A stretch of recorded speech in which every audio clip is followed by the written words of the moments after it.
ઘીના આવેડા બોલે ના ભરેલા દાખલા બોલે છે. એ ક્યાં? બારોટના ચોપડે.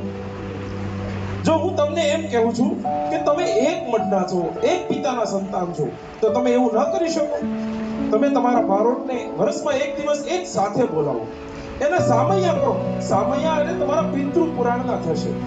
યાદ રાખજો કે તમારા પિતૃ છે, જે પિતૃ માટે આપણે પાણી હારીએ દીવો કરીએ ને, તો જોજો એ પિતૃ પુરાણનો ચોપડો ક્યાં પડ્યો છે? કોઈ દિવસ એવો વિચાર કર્યો કે આપણે બાળકોને બોલાવીએ, એનું વાસ્તે ગાતે સન્માન કરીએ અને આપણે સાથે બેસીને આપણા બાળકોને આપણા વડવાઓની વાતો સંભળાવીએ? આ માટે તમારે વડીલોએ સાથે આગળ આવવું પડશે.